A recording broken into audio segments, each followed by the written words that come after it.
సీమ గర్జన టీవీ సబ్స్క్రైబర్స్కి నమస్కారాలు. ఈరోజు అంశం ఏంటంటే ధర్మం.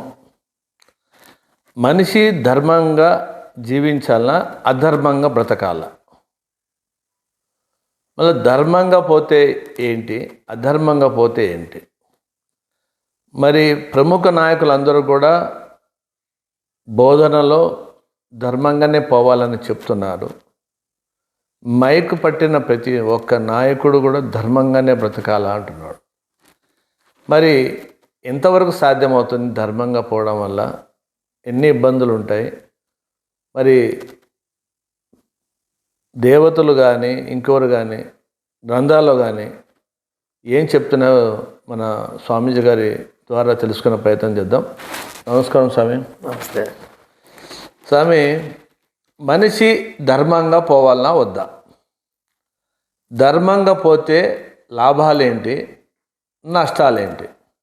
అధర్మంగా పోతే లాభాలేంటి, నష్టాలేంటి? చాలా సంతోషం. అహం బ్రహ్మాస్మి. సారీ. ఈ సీమగర్జన వీక్షకులకు ప్రత్యేకంగా ఆహ్వానం. అందరికీ ధన్యవాదాలు కూడా. మన సత్యనారాయణ గుప్త గారికి ప్రత్యేకించి వారు ఇంత శ్రమ తీసుకొని ఇవన్నీ చేస్తున్నందుకు వారికి మరీ ధన్యవాదాలు తెలియజేస్తున్నాము. ధర్మము అనేది ఈరోజు మనకు విషయం. ధర్మబద్ధంగా జీవించాలన్నా లేదంటే అధర్మ అయినా కూడా పర్వాలేదా అనేది వస్తుంది. ధర్మం అనేది చాలా గొప్ప విషయము. రామో విగ్రహాన్ ధర్మ. రాముడన్నా ధర్మమన్నా రెండు ఒకటే. రాముడు అనే చోట ధర్మం పెట్టినా, ధర్మం అనే చోట రాముడని పెట్టినా చెల్లుబాటు అవుతుంది. అంటే అంత చక్కగా ధర్మం పాటించాడు. అందుకే ఈ రోజు వరకు కూడా మనం రామాయణము, రాముడు, సీత ఇవన్నీ ఎందుకు అనుకుంటున్నాం అంటే వాళ్ళు అతను జీవించారు. అవును, ఆదర్శప్రాయంగా జీవించారు. అయితే ఇక్కడ చిన్న మనకు తర్కం అంటే లాజిక్ అంటాం దాన్ని. సరే. ఏమంటే మనకున్నది 4 ఉన్నాయి: ధర్మ, అర్థ, కామ, మోక్ష. ఇవి చతుర్విధ పురుషార్థాలు అంటారు. అంటే పురుషునికి కావాల్సినవి. అంటే పురుషుడు అంటే మనిషి అని, పురుషుడు అంటే మొగడం కానీ, పురుషుడు అంటే ఒక మనిషి తెలుసుకుని ఆచరించాల్సిన ధర్మాలు 4 ఉన్నాయి. దాంట్లో ధర్మము, అర్థము, కామము, మోక్షం.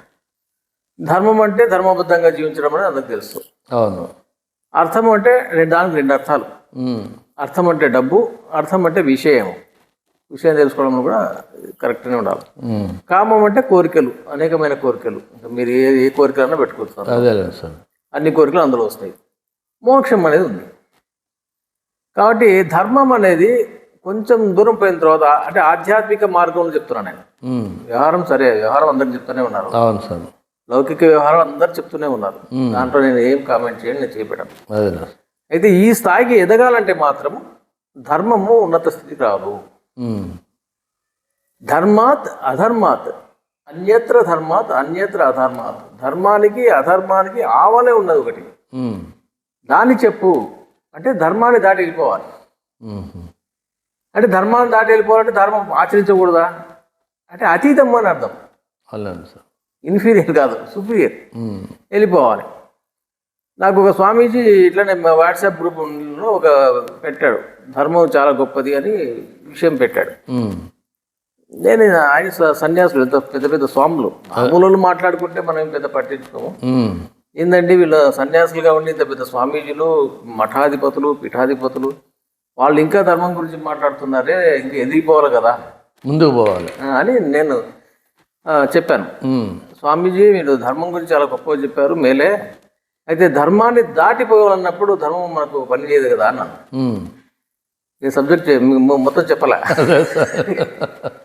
అంటే ఆయన అన్నాడు కదా, ధర్మానికంటే గొప్పది ఏమీ లేదు మిత్రమా అంటూ మెసేజ్ పెట్టాడు.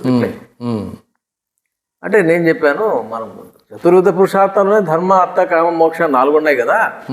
మన మోక్షం కావాలంటే ధర్మాన్ని వదిలేయాలి కదా. మరి ధర్మాన్ని వదిలేదు కదా మోక్షం పోవాలి. అవును.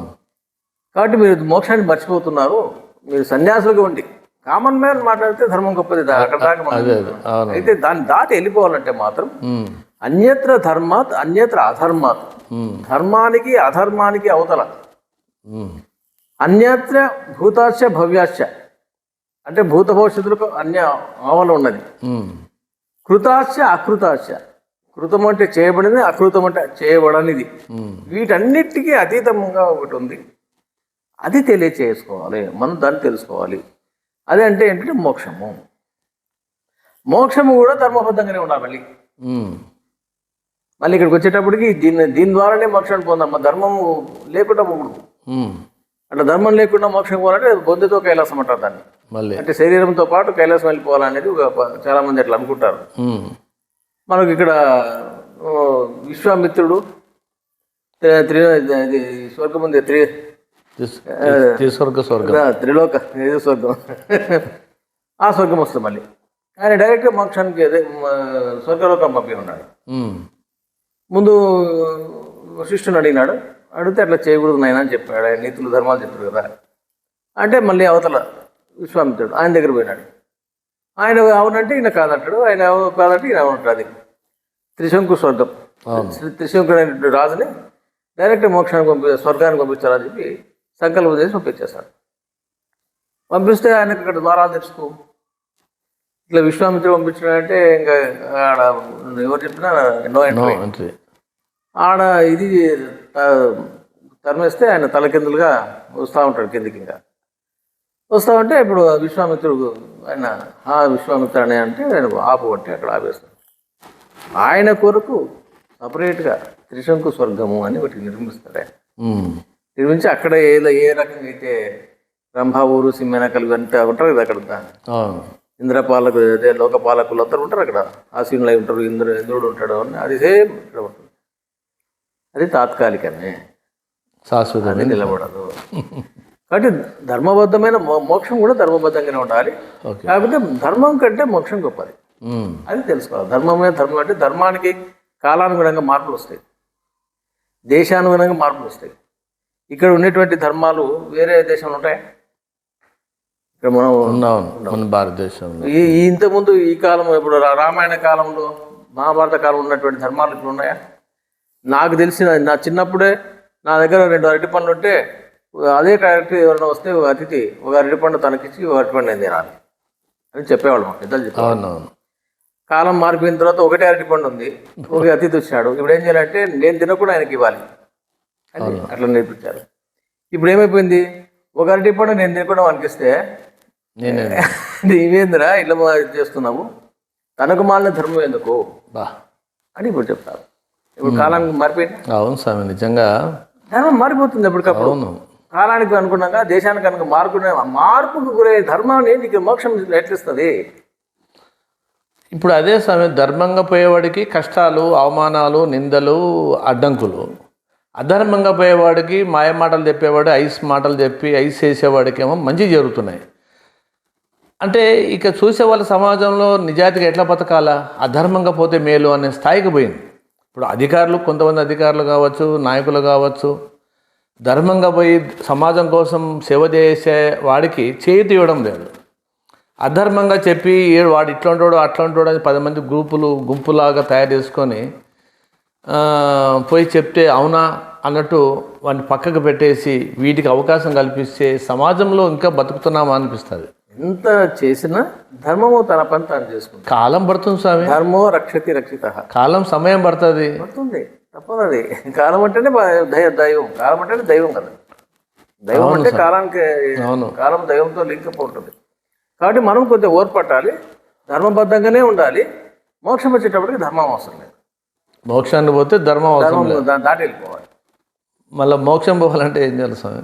మోక్షం పోవాలంటే దాన్ని మోక్షం అంటే ముచులు మోక్షణే అని ధాతు, దానికి మన ధాతు పాత్రంలో వస్తుంది. ముచులు అంటే విడుదల అని అర్థం. విడుదల అంటే దేని నుంచి విడుదల?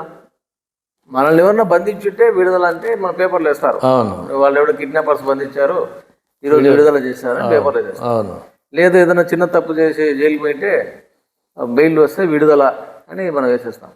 మళ్ళీ ఇక్కడ మనల్ని ఎవరు బంధించలేదే, కానీ ప్రతి ఒక్కరికి విడుదల కమ్మట్టు శాస్త్రం. విచారణ చేస్తే మనం ఇక్కడ బందీలుగా లేము, మనం ఫ్రీడమ్గా పోతున్నాం, ఎక్కడ చేస్తున్నాం. మరి శాస్త్రం ఏమో నువ్వు విడుదల కావాలని అంటుంది. ఇది ఎట్లా? కాబట్టి దీంట్లో విచారణ చేయాలి. ఇట్లాంటి సబ్జెక్టు మనం ఒక్కొక్కటి తీసుకోవచ్చు చాలాసార్లు. మనం అసలు విడుదల అంటే ఏమి, అదేలే. ఎట్లా విడుదల కావాలి అని ఇట్లాంటివన్నీ మనకు వస్తాయి, సబ్జెక్ట్ చాలా తెలుసుకోవచ్చు. కాబట్టి ధర్మం అనేది ముఖ్యం కాబట్టి ధర్మం మీదనే మాట్లాడుతున్నాం కాబట్టి ధర్మం అనేది కాలానుగుణంగా దేశానుగుణంగా మారుతుంది. అలాంటి మార్పును గురి అయినటువంటి ధర్మాన్ని పట్టుకుంటే మనం ముందుకు పోలేము. మోక్ష మార్గంలో వచ్చేటప్పటికి ధర్మం దాటి వెళ్ళిపోవాలి. ధర్మ అర్థ కామ మోక్షాన్ని 4 ఉన్నాయి. ఈ మన భారతదేశంలోనే ఉంటాయి 4. మోక్షం అనేది వేరే దేశాల్లో ఉండవు. ధర్మము అర్థము కామమే వాళ్ళకున్నది. అయితే ధర్మం అనేది కూడా లేవు కొన్ని దేశాల్లో. అర్థము కామము, డబ్బు సంపాదించుకోవాలి, ఎంజాయ్ చేయాలి లైఫ్. ధర్మం గురించి ఒక టాపిక్ వచ్చినప్పుడు మనకు మిలిటరీ వాళ్ళు సైనికులు ఉంటారు కదా, అవును, బార్డర్స్లో ఇటు సైనికులు ఉంటారు, అటు సైనికులు ఉంటారు. వీళ్ళకి భోజన టైంలో, విరామ టైంలో ఒక 10 నిమిషాలు మాట్లాడుకుంటారు వీళ్ళు ఫ్రీగా. మన వాళ్ళు ఏం చెప్తారు, మా దగ్గర ధర్మం ఉంది తెలుసా, మేము ఇట్లా అంటే మీరు ఇదైపోతారు అంటాడు. అంటే వాళ్ళకి ధర్మం అంటే తెలియదు. అదే ధర్మం అంటే ఏం, అదొక పెద్ద ఆయుధమా, అదొక మిజైలా అని అడుగుతాడు. ధర్మం అంటే వాళ్ళకి తెలియదు. ఇది ఒక పెద్ద ఆయన ఆయుధం, బుల్లెట్ లాంటిదా, లేకపోతే తుపాకీ లాంటిదా, ఇంకేదన్నా అట్లా ఎట్లా ఉంటుంది అంత ధర్మం అని అట్లా అడుగుతారు వాళ్ళు. అంటే వాళ్ళకి ధర్మం అనేది తెలియదు. చాలా దేశాల్లో ధర్మం అనేది తెలియదు. మన భారతదేశంలో ధర్మం కూడా తెలుసు. అర్థము కాము సరే అందరికి తెలుసు, డబ్బు సంపాదించడం, ఎంజాయ్ చేయడం దేశాలు తెలుసు. మన దగ్గర ధర్మబద్ధంగా జీవించాలి అనేది తెలుసు. అయితే దాన్ని దాటిపోవాలి అనేది కూడా మనకు తెలుసు. ధర్మాన్ని కూడా దాటి వెళ్ళిపోయి మోక్షం సంపాదించుకోవాలి అనేది తెలుసు. మోక్షం సంపాదించుకోవాలనే దాంట్లో మార్గమే మనం ఏం చేయాలా, మోక్షం ఎందుకు విడుదల కావాలి, ఎక్కడి నుంచి విడుదల కావాలి అనే సబ్జెక్టు అది మళ్ళీ వ్యాస్ట్ సబ్జెక్ట్. తర్వాతైనా తెలుసుకొస్తుంది. ఏమో స్వామి, నిజంగా అంటే మా నాన్న కూడా ఎప్పుడు ధర్మంగా పోవాలి, ధర్మంగా జీవించాలి, మనిషి జన్మ పరుల కోసమే తప్ప నీ కోసం కాదు అంటుంటాడు. మళ్ళీ పరుల కోసం పోయి జీవితం నాకు ఊహ వచ్చినప్పటి నుంచి సమాజానికి సేవ చేయాలనే తప్ప, ధర్మంగా బతకాలనే తప్ప అధర్మంగా పోవాలనేది లేదు. ఆయన నోట వినలేదు, ఆయన చేయలేదు, నేను చూడలేదు. కానీ చివరి దశలో బాగా బాధపడ్డాడు. ఏంట్రా ఈ సమాజం ఇట్లా అయిపోతూ ఉంది అని చాలా బాధపడ్డాడు సార్. నేనన్నా ఎందుకు నాన్నంగా సమాజం నువ్వు ఆలోచిస్తున్నావు, ప్రశాంతంగా ఉండు అన్నా కూడా ఏమంటాడంటే, మనం తెలిసి అవతలవాడికి అన్యాయం జరిగినప్పుడు మనం ప్రతిఘటన మనం చెప్పకపోతే వాడు ఎప్పుడు మారుతాడు అంటాడు. ధర్మంగా పోవాలా అంటాడు. ధర్మంగా పోయి మాకు చాలా దెబ్బతిన్నాం సార్. నా నిజ జీవితంలో ఈనాటికి కూడా 99% మ్యాక్సిమంగా నేను ధర్మంగా పోవాలని చూస్తాను. కానీ ఆటంకాలు ఎక్కువైపోతున్నాయి సార్. తినేవాడికి బాగుంది, తినిపించేవాడికి అడ్డుపడుతున్నాం. అదే నీడ లేని వాళ్ళకి నీడ కల్పిస్తుంటే మేము రోడ్డున పడతాము, పడేస్తాం నిన్ను అంటే ఎవరినైతే నీడ కల్పించాలని చూస్తుంటే వానికి రోడ్డు గిడిచాల పరిస్థితికి వస్తుంది. అంటే కొన్ని మీడియాలో కథనాలు చూస్తుంటే నీ జాతికి బతకూడదు బా అంటే వైరాగ్యంకి వచ్చేస్తున్నాడు మనిషి. దీనికి అదే తప్పదు ఇంకా, దానికి ఒక ఆధ్యాత్మిక మార్గం అనేది ఏర్పాటు చేసుకోవాలి. సుఖంగా ఉండాలంటే ఫస్ట్ సెల్ఫ్, వ్యక్తి సుఖంగా ఉండాలి. వ్యక్తి నుండి సమిష్టికి వెళ్ళిపోతాడు. వ్యక్తులు బాగోగులే సమిష్టి బాగోగులవుతాడు. ఓకే, నేనేం మారకుండా సమాజం మీద పోయి బాగు చేయాలంటే కుదరదు. సమాజం తర్వాత లోక కళ్యాణం చేస్తానంటే నవ్వు వస్తుంది, ఎందుకంటే వాడు లోక కళ్యాణం కాలేదు. అదే సార్ ఇప్పుడు సమస్య. అదే లోక కళ్యాణం అనే మాట ఊరిక కల్పించుకున్నారేమో చూస్తారు. తాను చేయాలా ఫస్ట్, తాను అన్నిట్లో ఉండాలి.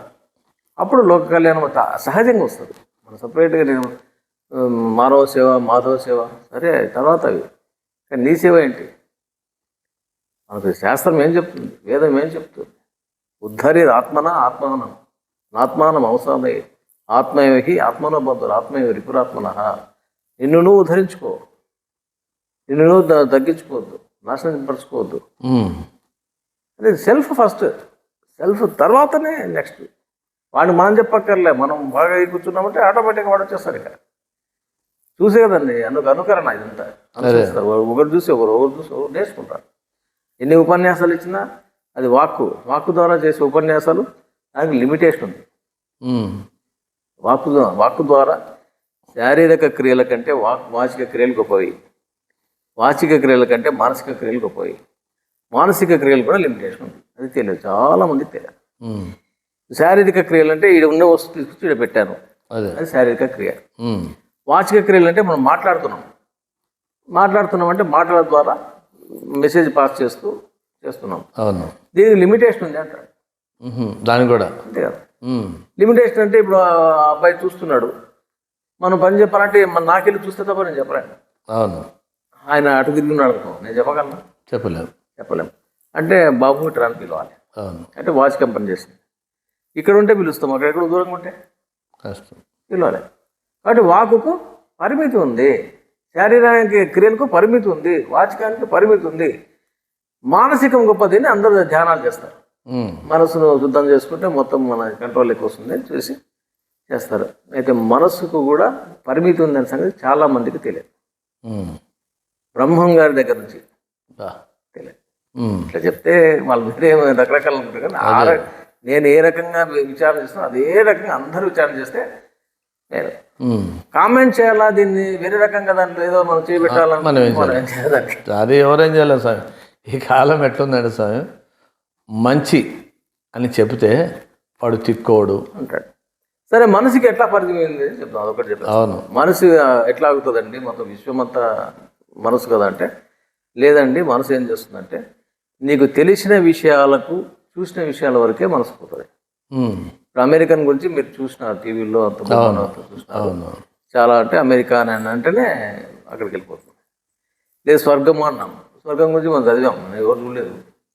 చదివితే ఓహో ఇట్లా ఉంటుంది, ఈ రకంగా ఉంటుంది, అక్కడ ఇంద్రుడు ఉంటాడు, దేవతలు ఉంటారని తెలుసు, వాడికి వచ్చేస్తుంది, థాట్ వచ్చేస్తుంది.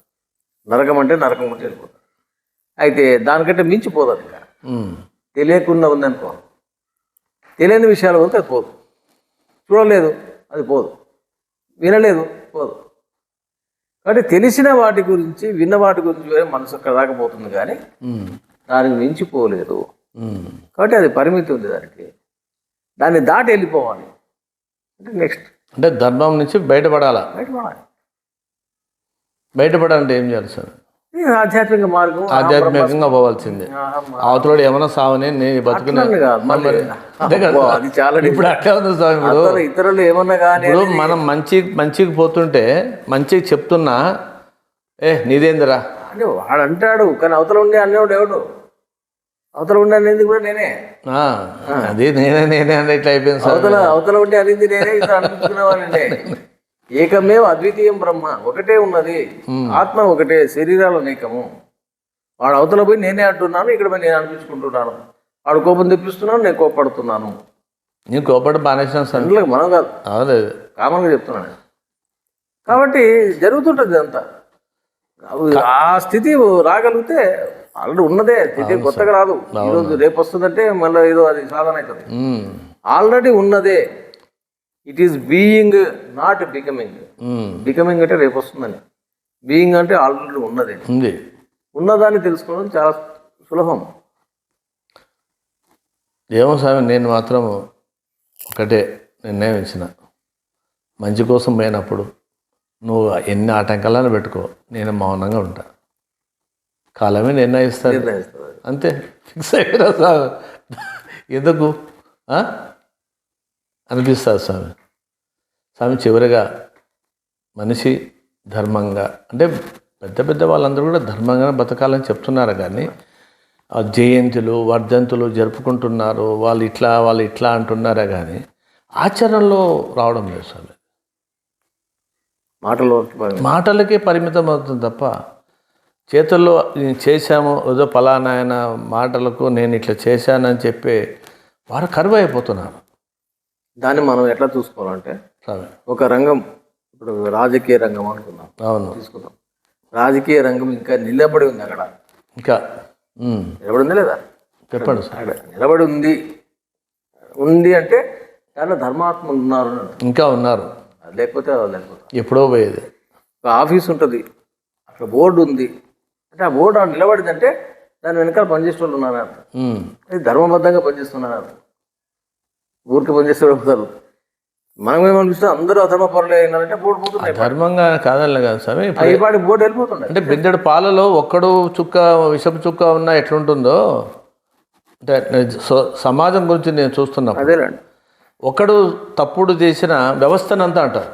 అంటారు. ఇప్పుడు పాత్రికేయ రంగంలో ఒకడు తప్పు చేసిన విలేకరులు ఇంతే, పోలీసుడు ఏదైనా తప్పు చేసిన పోలీసులు ఇంతే, రాజకీయ నాయకులు ఈ నాయకులు అంతే, న్యాయవాదులు ఏదైనా తప్పుడు జరిగితే న్యాయవాదులు ఇంతే, డాక్టర్లు వాళ్ళు ఇంతే, ఈ డాక్టర్లు అంతే ఇంతే అనే స్థాయికి పోతున్నాడు మనిషి. పోతున్నాడు. అందుకే మనకు వాక్ స్వాతంత్ర్యం ఉంది కదా, ఎవరైనా ఏమన్నా మాట్లాడవచ్చు అనేది ఉంది అక్కడ.